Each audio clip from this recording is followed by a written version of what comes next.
Hello प्यारे बच्चों, कल हम आपको क्लास 10th का यूपी बोर्ड एग्जाम्स अनसॉल्व्ड के हम 822 नंबर का जो सेट था उसका आई ए सेट या ई ए सेट कल किए थे। हम आज उसके आगे का एक सेट लेकर के आए हुए हैं।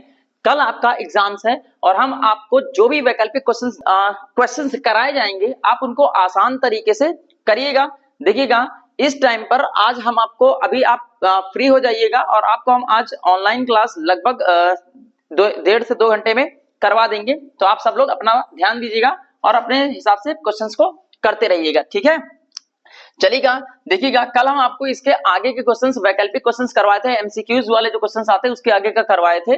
तो अभी जितना भी करवाया जा रहा है आप उसको नोट करिएगा, क्योंकि इस टाइम पर जो लगे हत्थे उसको चढ़ाओ मत्थे। तो आइएगा देखिएगा हम आपके पास एक सेट लेकर के आए हुए हैं जिसमें आपका सेट 2024 का है, वैकल्पिक क्वेश्चंस है, हम आपको करवाए दे रहे हैं। ठीक, देखिएगा पहला क्वेश्चन है, तो चलिए सभी लोग अपना पेन और कॉपी लेकर के बैठ जाइएगा और हम अपना पहला ही क्वेश्चन करने जा रहे हैं जिसमें कि आप लोगों के लिए क्वेश्चंस अवेलेबल है। देखिएगा पहला क्वेश्चन दे रखा है कि किसी वृत्त पर एक वाह्य बिंदु से खींची जाने वाली स्पर्श रेखाओं की अधिकतम संख्या क्या होगी।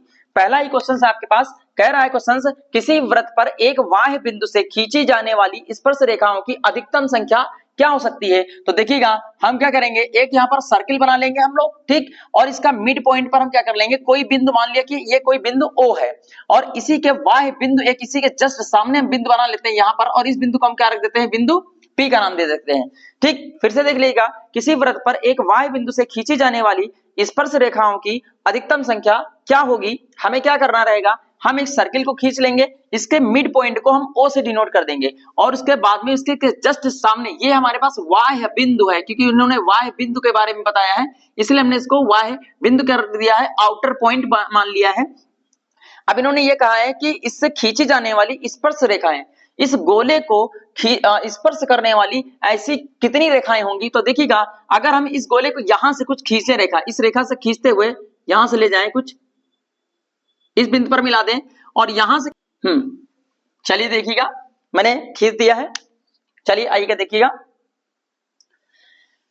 इस गोले के लिए हमने एक रेखा खींच दी है स्पर्श करते हुए, इस बिंदु को स्पर्श कर रही है, और एक रेखा इधर से खींच दिया है जो इस गोले को क्या कर रही है, स्पर्श कर रही है। और इस गोले को स्पर्श करती हुई जो रेखा है वो कितनी रेखाएं हैं, एक रेखा ये है और एक रेखा ये दूसरी दिखाई दे रही है। यानी कि इस गोले से स्पर्श करती हुई बिंदु P तक की पहुंचने वाली जो रेखाएं हैं वो मात्र 2 ही रेखाएं हैं, इसीलिए इसका विकल्प जो हो जाएगा वो 2 हो जाएगा और कोई तीसरी रेखा हो ही नहीं सकती। अगर हम इस गोले को तीसरी रेखा यहां से कहीं से खींचेंगे तो ये इस गोले को अंतः क्रॉस करती हुई पहुंचती हुई मिलेगी। मतलब कि आपको समझिएगा क्या करना है, इस गोले की स्पर्श करते हुए यानी कि टच करते हुए एक रेखा गुजारनी है और बिंदु P तक पहुंचाना है। फिर यहां से एक कोई इधर से रेखा जाएगी जो इस बिंदु तक पहुंचेगी, लेकिन तीसरी कोई भी ऐसी रेखा नहीं है जो इस गोले को स्पर्श करती हुई गुजरती हुई बिंदु P तक के पहुंच जाए। इसलिए इसमें कितनी रेखाएं हैं, केवल 2 ही रेखाएं हैं, इसलिए आपको करना है। अब देखिए मैं आपको फिर से अलग बना करके दिखा रहा हूं क्योंकि मैं इस टाइम ऑनलाइन पर हूं, इसलिए मुझे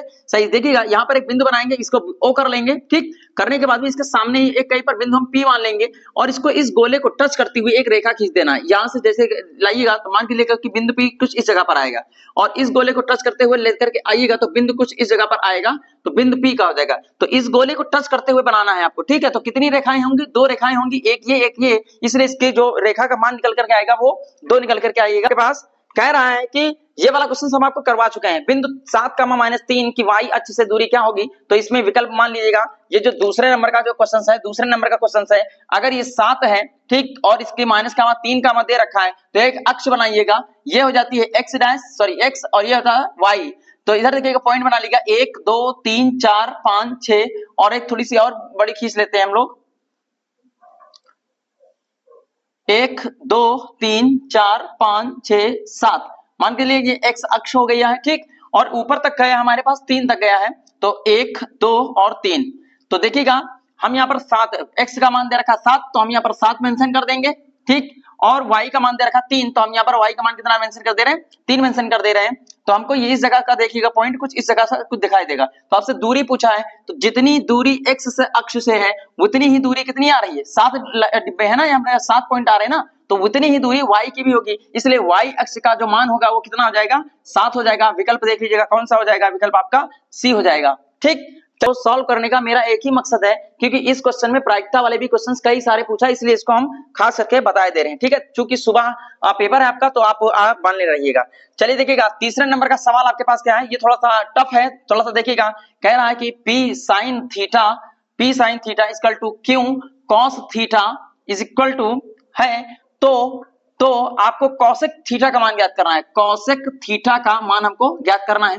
चूंकि इधर देखिएगा साइन थीटा और कॉस थीटा ये एक मेजरमेंट होती है, माप होती है, तो इसको हम इधर ले लेंगे तो हो जाएगा साइन थीटा, और ये कॉस थीटा इसके नीचे आ जाएगा तो हो जाएगा कॉस थीटा बराबर इधर है क्यू, और ये जो साइन थीटा इसको पी को इधर कर देगा तो क्या हो जाएगा साइन थीटा बटेगा कॉस थीटा, तो ये इधर आ जाएगा, जब क्यू है तो इधर आ जाएगा, क्या हो जाएगा पी। हम फिर से देखिएगा बता दे रहे हैं, साइन थीटा आपका लिखा हुआ है, पी लिखा हुआ है, साइन थीटा इस पी को रिमूव करेगा तो ये इसके इधर आ जाएगा, और कॉस थीटा इसको रिमूव करेगा तो कॉस थीटा इधर आ जाएगा, तो यहां पर हो जाएगा आपका क्यू बटेगा पी, क्योंकि ये पी इसके भाग में आ जाएगा, और यहाँ का कॉस थीटा इसके बटे में आ जाएगा। अब हमें क्या करना है, चूंकि हम जानते हैं tan थीटा इक्वल टू क्या होता है, tan थीटा इक्वल टू क्या होता है साइन बटेगा कॉस थीटा, इसलिए इसकी जगह पर हम क्या मेंशन कर देंगे, tan थीटा मेंशन कर देंगे। तो देखिएगा tan थीटा इक्वल टू क्या दिया हमारे पास, q बटेगा p। अब बचपन सामान्य गुजरा होगा तो आपको पढ़ाया होगा लाल बटे का कक्का, लाल बटे का कक्का से पढ़ाया होगा, तो आपको देखिएगा एक राइट एंगल ट्रायंगल यहां पर हम क्रिएट की दे रहे हैं, ठीक। मान के चलिएगा ए पॉइंट, बी पॉइंट और सी पॉइंट है, तो लाल बटे कक्का से tan थीटा का मान देख लेते क्या होता है। लाल बटे कक्का से होता है यह साइन कॉस और tan, साइन कॉस और tan, कॉसेक सेक और कॉट, तो tan का मान क्या होता है लंब बटे का आधार। लंब का मान आपको क्या दे रखा है, लंब का मान आपको क्यों दे रखा है, तो ये हमारे पास लंब का मान है। आधार का मान कितना दे रखा है, p दे रखा है, तो आधार का मान हम p कर लेंगे, ठीक। चूंकि अब हमारे पास एक थ्योरम होता है, कौन सा थ्योरम होता है, पाइथागोरस थ्योरम होता है। हम पूरा नहीं लिख रहे हैं, आप लोग समझिएगा। पाइथागोरस थ्योरम में क्या कहता है आपके पास, k का स्क्वायर इक्वल टू l का स्क्वायर प्लस का a का स्क्वायर। कर्ण का मान यानी कि कर्ण का मान आपको कितना दे रखा है, हमको नहीं पता है कर्ण का मान कितना है, ठीक। तो कर्ण का मान निकालने के लिए हम क्या करेंगे, कर्ण का मान निकालने के लिए करेंगे लंब का मान आपको कितना दे रखा है क्यों, तो ये स्क्वायर हो जाएगा, प्लस आधार कितना है p, तो ये स्क्वायर हो जाएगा, ठीक। तो क्या करेंगे इसको, k square equal to q का स्क्वायर प्लस का p का स्क्वायर, स्क्वायर इसके ऊपर फेंकेंगे तो कर्ण का मान हमको क्या मिल जाएगा, q का स्क्वायर प्लस का p का स्क्वायर, और अंडर रूट में क्या हो जाएगा, ये आपको कर्ण का मान मिल गया। तो हम कर्ण का मान लिखे दे रहे हैं q स्क्वायर प्लस का p स्क्वायर और अंडर रूट में ये मिल जाएगा आपको। अब हमें क्या करना है, अगर इधर नहीं दिख रहा है तो हम इधर लगाए दे रहे हैं, जरा इधर देख लीजिएगा, ठीक है कायदे से। अब हमें पूछा है, अब पूछा किसका है, कॉसेक थीटा का मान पूछा है, और कॉसेक थीटा का मान क्या होता है, कर्ण बटे का लंब। कॉसेक थीटा का मान होता है लंब, कर्ण बटे का लंब। कर्ण का मान आया आपके पास क्या आया है, q का स्क्वायर प्लस का p का स्क्वायर बटे का, और लंब का मान कितना है आपके पास q, तो ये आपका देखिएगा कौन से विकल्प में है आया हुआ है, q स्क्वायर और प्लस का p स्क्वायर बटे का q, तो आपका विकल्प शायद a है, तो विकल्प a पर लगा दीजिएगा, ठीक है। क्योंकि आगे पीछे लिखा हो तो उसको मैटर नहीं करता है, आप ध्यान दीजिएगा, आप उसको भी वैसे भी लिख सकते हैं, ठीक है। q स्क्वायर p स्क्वायर बटेगा q, तो यानी कि विकल्प आपका a होगा। फिर से एक बार हम समझा दे रहे हैं कि कैसे करना है आपको, इधर देख लीजिएगा, p sin थीटा बराबर का q cos थीटा, तो cos थीटा का मान आपको ज्ञात करना है। हमारे पास p इधर चला आएगा और cos थीटा इधर चला आएगा, ठीक है। तो क्या हो जाएगा, ये बटे में हो जाएगा, तो यहाँ पर बचेगा आपके पास sin थीटा बटेगा cos theta equal to q बटेगा p थीटा हो जाएगा, ठीक, सॉरी p हो जाएगा। अब आपको क्या करना है, sin थीटा बटेगा cos थीटा होता है क्या होता है, tan थीटा होता है, इसलिए इसकी जगह पर हमने tan थीटा मेंशन कर दिया बराबर का q बटेगा p। अब चूंकि हम सब जानते हैं लाल बटे कक्का से tan थीटा का मान क्या होता है, लंब बटे का आधार होता है, इसलिए एक angle right angle triangle create किए हैं, और इसकी लंब को l से यानी कि l से डिनोट किया है लंब को, और आधार को a से डिनोट किया है, और l का मान कितना है q है तो हमने q मेंशन कर दिया है, आधार का मान कितना है p है तो हमने इसको मेंशन कर दिया, p से मेंशन कर दिया।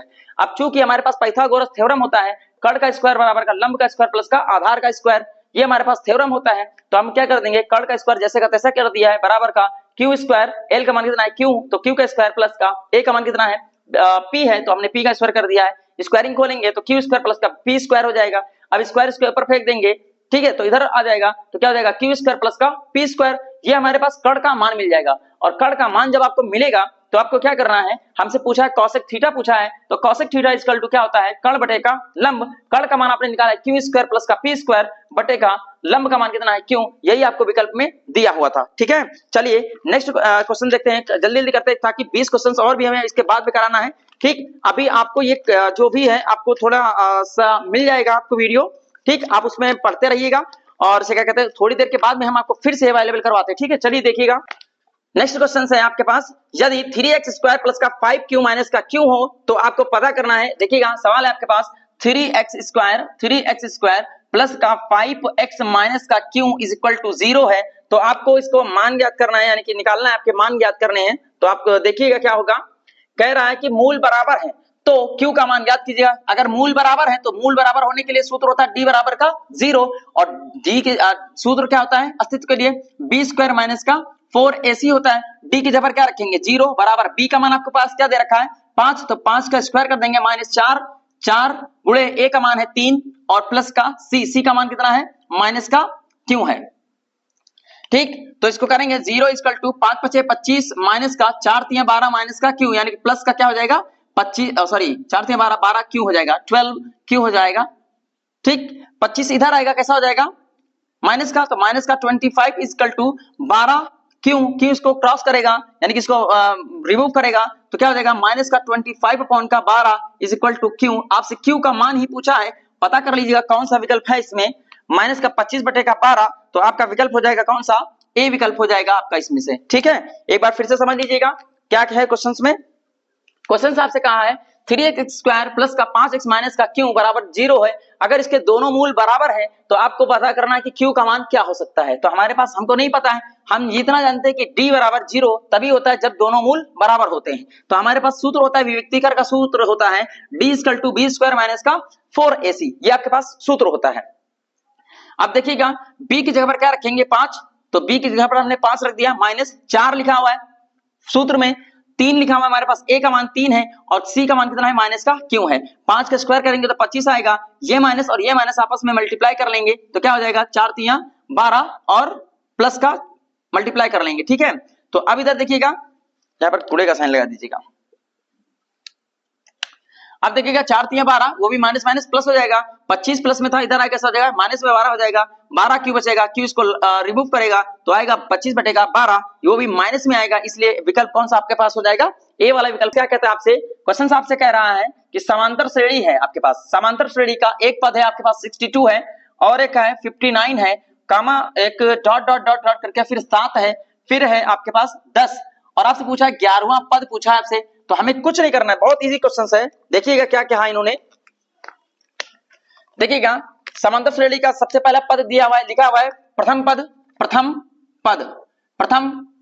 क्या दिया हुआ है प्रथम पद माइनस का 62, जो कि प्रथम पद को किससे डिनोट किया जाता है ए से, तो चाहो यहाँ पर लिख सकते हो ए बराबर का माइनस का 62। अब लिखना है सारवांतर आपको लिखना है, सारवांतर का सूत्र, सारवांतर को हम डी से डिनोट करते हैं, और डी का सूत्र क्या होता है a2 माइनस का a1, a2 हमारे पास ये है a1 और ये है a2 की जगह पर क्या लिखा हुआ है माइनस का 59, फिर माइनस ब्रैकेट में a1 का पद कितना है माइनस का 62 है, तो हमारे पास d इक्वल टू माइनस का 59 और प्लस का 62 हो जाएगा, 62 में से 59 घटेगा तो d इक्वल टू कितना आ जाएगा 3, ये 3 पूछा है आपसे पूछा है 11वां पद आपसे पूछा है, तो आपको क्या करना है 11वें पद के लिए, 11वें पद का सूत्र होता है a प्लस का 11 माइनस का 1 और d, तो a बराबर का a प्लस 11 में से 1 जाएगा 10 और d मल्टीप्लाई कर लेगा, तो a पद आपको पता है a प्लस 10 गुणे का 3, a पद आपको कितना है माइनस का 62 प्लस का 10 3 30 घटेगा तो a इक्वल टू माइनस का 32 आ जाएगा। विकल्प देख लीजिएगा कौन सा है इसमें से, कौन सा विकल्प है माइनस का 32, विकल्प बी है आपका। एक बार फिर से समझ लीजिएगा जल्दी से, हमारे पास आपको पद दे रखे हैं, सारे पद आपको दिए हुए हैं, ठीक 62 दे रखा, 59 दे रखा, 7 दे रखा, 10 दे रखा है, हमसे 11वां पद पूछा है, हमको नहीं पता है क्या करेंगे, हमको इतना पता है कि प्रथम पद हमारे पास कितना है 62 है, माइनस का 62 आया हुआ है प्रथम पद आपके पास, ठीक, तो प्रथम पद जब 62 होता है तो a बराबर, यानी कि प्रथम पद को हम a से डिनोट करते हैं, a बराबर का 62 लिख दिया गया है। अब चूंकि सार्वंतर का सूत्र क्या होता है हमारे पास d equal to a2 minus का a1 होता है, तो A2 हमारे पास कितना है 59 है, तो हमने 59 मेंशन कर दिया है, माइनस का साइन लगा तो माइनस लगा दिया। A1 का मान कितना है माइनस का 62 है, तो माइनस का 62 कर दिया है, माइनस का 59 लिख देंगे, माइनस माइनस क्या हो जाएगा प्लस 62 हो जाएगा। अब 62 में से 59 घटाएंगे तो कितना आएगा 3 आ जाएगा, यानी कि हमको सार्वंतर पता चल गया है कि कितना आ गया है 3 आ गया है। अब 11वां पद का पता करने के लिए हमारे पास सूत्र होता है a प्लस का n माइनस का 1 होता है n माइनस का 1, लेकिन अब n का मान हमको पता है कितना है 11, इसलिए हमने डायरेक्टली लिख दिया, ठीक है। तो 11 माइनस का 1 और उसे d होता है, 11 में से 1 जाएगा तो कितना बचेगा d बचेगा, सॉरी 10 बचेगा, तो 10d हो जाएगा। a का मान आपको पता है 62 होता है, और 10 का गुणा 3 से करेंगे 30 हो जाएगा, 62 में से 30 घटाएंगे तो कितना आएगा माइनस का 32, जो कि विकल्प आपके पास v है। ठीक कह रहा है कि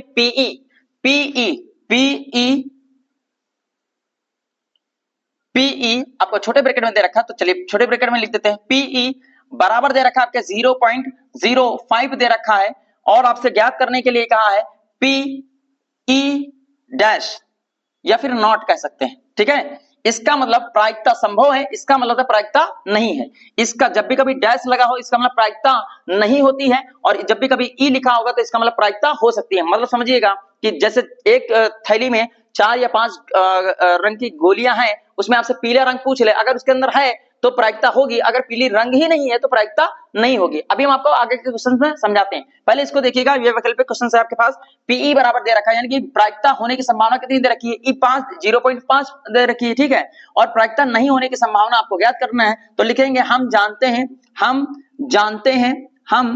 हैं प्रायिकता होने की संभावना प्लस प्रायिकता न होने की संभावना, प्रायिकता न होने की संभावना, जैसे नोट कर रहे हैं, प्रायिकता न होने की संभावना का योग कितना होता है 1 होता है। तो PE का मान आपको दे रखा, कितना दे रखा 0.05 दे रखा है, प्लस प्रायिकता E नॉट आपको ज्ञात करना है, ठीक है। E नॉट यानी कि प्रायिकता नहीं होने की प्रायिकता क्या होती है 1। अब देखिएगा यहां से हम इधर लाएंगे तो ये प्लस में है, किस में जाएगा माइनस में जाएगा, तो हम इसको लिख सकते हैं PE डैश बराबर का, इधर लिखे दे रहे हैं तो यहां पर लिखा है PE डैश बराबर का 1 लिखा हुआ है माइनस का 0.005 हमको घटाना है। अब घटाने के लिए मैं यहां पर देख रहिएगा 1 लिखा, पॉइंट लगा है, 1 2 0 लगा दिया। अब देखिएगा ये वाला घटाना है तो 0 1 के नीचे 0 लिख देंगे, पॉइंट के नीचे पॉइंट लगा दिया, 0 के नीचे 0 है, 5 के नीचे 5 है, डैश लगा करके घटाएंगे, इधर से कैरी जाएगा 10, 10 में से 5 जाएगा, कितना बचेगा 5 बचेगा। यहां पर बचा था 9, 9 उतार लेंगे यहां पर तो आ जाएगा पॉइंट, और यहां बचेगा 0, तो जो प्रायिकता होने की जो संभावना है वो 0.95 आएगा, 95 आएगा। समझ में नहीं आएगा, सब ऊपर ऊपर गया होगा, आइएगा एक बार फिर से देख लेते हैं। देखिएगा हमको PE दे रखा है, इसका मतलब ये है कि जब भी कभी PE लिखा होगा इसका मतलब प्रायिकता होने की संभावना है, और जब भी कभी PE नॉट लिखा होगा इसका मतलब यह है कि प्रायिकता होने की संभावना नहीं हो सकती है। तो हम जानते हैं कि प्रायिकता होने की संभावना प्लस प्रायिकता ना होने की संभावना का जो योग होता है वो कितना होता है 1 होता है। अब हमको PE का मान दे रखा है, PE का मान कितना दे रखा है 0.05 दे रखा है, प्लस PE नॉट का मतलब यह इसका मतलब प्रायिकता नहीं होने की संभावना है। तो ये जो प्लस वाला चीज है जब इधर आएगा कैसा हो जाएगा माइनस में हो जाएगा। 1 रुपया में से 5 पैसा खर्चा कर लिया है तो घटाया गया है, कितना आएगा 0.95 आया है, यानी कि विकल्प आपका कौन सा हो जाएगा डी विकल्प हो जाएगा। अगर समझ में नहीं आया तो फिर से कमेंट करिएगा, इसके अगला वाला क्वेश्चन हम आपको कायदे से बताते हैं। फिलहाल इस क्वेश्चन को मैं फिर से बता दे रहा हूं, इसको रट करके जाइएगा, विकल्प में घूम घूम करके यही आ जाता है, और इसके बाद जो दूसरा क्वेश्चन है वो भी बहुत इंपॉर्टेंट है, वो भी घूम घूम करके आता रहता है, ठीक है। चलिए देखिएगा फिर से समझा दे एक बार, यहां का मैटर समझिएगा, प्रायिकता होने की संभावना और प्रायिकता ना होने की संभावना। मान के चलिएगा एक थैली में, इसमें एक कोई कांच का ग्लास है, इसमें लाल गोलियां हैं और इसमें हरी गोलियां हैं, ठीक है, और इसमें पीली गोली एक भी नहीं है, तो लाल गोली होने की प्रायिकता हो सकती है, हरी गोली की प्रायिकता हो सकती है, लेकिन पीली गोली इसके अंदर है ही नहीं तो इसकी प्रायिकता नहीं मानी जाएगी, ठीक है, उसकी प्रायिकता 0 होती है। तो आइएगा चेक कर लीजिएगा, इसको लगा लीजिएगा, नहीं समझ में आएगा तो इसको बार बार रिपीट करके देखिएगा, हम इरेज कर रहे हैं। अगला क्वेश्चन देखिएगा, कह रहा है कि क्वेश्चन नंबर 8 है आपके पास, जरा ध्यान दीजिएगा, स्पीड में चलते हैं। क्वेश्चन नंबर 8 है आपके पास, क्वेश्चन नंबर 8 आपके कह रहा है कि एक से क्या कहते हैं एक थैले में, तो मान के चलिएगा ये थैला है एक, ठीक है, और इस थैले में लाल गोलियां हैं और काली है, ठीक है। तो चलो हम इसको लिखे भी दे रहे, लाल कितनी है लाल है, तो 1 2 3 गोलियां लाल कर दिए हैं और 5 गोलियां काली कर दिए हैं। हम 5 गोलियां यहाँ पर काली बना दे रहे, 1 2 3 4 और 5 गोलियां हम यहाँ पर लिख दे रहे हैं लाल और यहां पर लिख दे रहे हैं काले से काली लिखे दे रहे हैं, ठीक है, काली। तो आपसे ये पूछा है, कि लाल गोली होने की प्रायिकता क्या हो सकती है। तो प्रायिकता, लाल गोली प्रायिकता होने की संभावना क्या होती है। प्रायिकता का सूत्र देखिएगा क्या होता है। प्रायिकता का सूत्र होता है संभव परिणाम बटेगा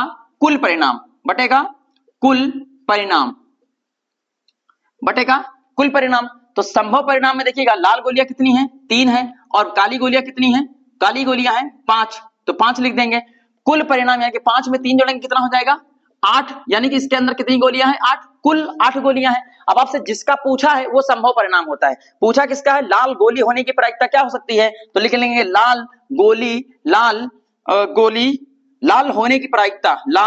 होने की प्रायिकता, ठीक है। तो प्रायिकता का सूत्र होता है संभव परिणाम लाल गोली कितनी है 3 है, तो हम चुपचाप 3 लिख देंगे, बटे कुल परिणाम कितना है 8, यही आपका आंसर हो जाएगा। तो देखिएगा 3/8 आंसर आएगा। आप लोग मार इसको मतलब वो किए थे कि सर जी ये बहुत टफ होता है, आसान से पढ़िएगा, आराम से पढ़िएगा। मैं आपको नॉर्मली लैंग्वेज में बता दे रहा हूं, आप लोग समझने का प्रयास करिएगा। देखिएगा क्या है, एक थैला है आपके पास, उस थैले में गोलियां हैं, कितनी गोलियां हैं 3 लाल गोलियां हैं और 5 काली गोलियां हैं एक थैले के अंदर, ठीक। अब कोई इंसान इसके अंदर हाथ डालेगा तो पूछा है कि लाल गोली होने की प्रायिकता क्या हो सकती है, ठीक है। तो लाल गोली होने की प्रायिकता क्या हो सकती है ये आपको पता करनी है आपको, कि अगर हम तो थैले के अंदर हाथ डाले तो हमारे हाथ जब बाहर आएगा तो उसके अंदर गोली कौन सी होगी, लाल होगी या काली होगी, उसकी प्रायिकता आपसे पूछा है। तो हमको कुछ नहीं करना है, एक थैला था, हमने उसमें लाल गोली लिख दिया 3 और काली गोली लिख दिया है 5। तो आपसे पूछेगा प्रायिकता का सूत्र होता है संभव परिणाम बटेगा कुल परिणाम, ये हमेशा याद रखिएगा, संभव परिणाम बटेगा कुल परिणाम। तो संभव परिणाम का जिसका पूछा है उसका लिखना है, और कुल परिणाम जितनी गोलियां उसके अंदर उपस्थित है उनको पूछा है, ठीक है। तो हमारे पास देखिएगा लाल गोली होने की प्रायिकता पूछी थी, तो लाल होने की प्रायिकता क्या हो सकती है, तो संभव परिणाम हमसे लाल की कितने पूछा, लाल का पूछा है, इसलिए लाल की संभव परिणाम लिखेंगे। अगर कहता काली होने की संभावना क्या होता है, तो काली होने की प्रायिकता यहाँ पर हम काले का अंक लेते, काला कितना है हमारे पास 5, तो यहाँ पर 5 लेते। समझ में आया, आपके मन में आ रहा कि सर हम यहाँ पर 3 ही क्यों लिए, इसलिए 3 लिए क्योंकि यहाँ पर लाल होने की प्रायिकता कितनी है 3 है, लाल होने की गोली की प्रायिकता कितनी है 3 है, इसलिए हमने इसको यहाँ पर मेंशन कर लिया है। अब देखिएगा काली होने की प्रायिकता पूछता तो यहाँ पर 5 लिखते। समझ में आया, तो संभव परिणाम का जो भी पूछा है उसका और कुल परिणाम जिसका दिया उसका, तो 3/8 आपका विकल्प देखिएगा कौन सा 3/8 विकल्प ए है, तो आपका विकल्प ए में आपका आंसर हो जाएगा, ये बात याद रखिएगा। जितने भी सवाल हुए हैं, वीडियो थोड़ा सा लंबा हो जाएगा, हम जो है आपको इसके बाद में ही जस्ट आपसे स्क्रीनशॉट ले लीजिएगा और लिखते रहेगा, हम इसके बाद में तुरंत आपको दूसरा क्वेश्चन कराते हैं, ठीक है, करते रहिएगा।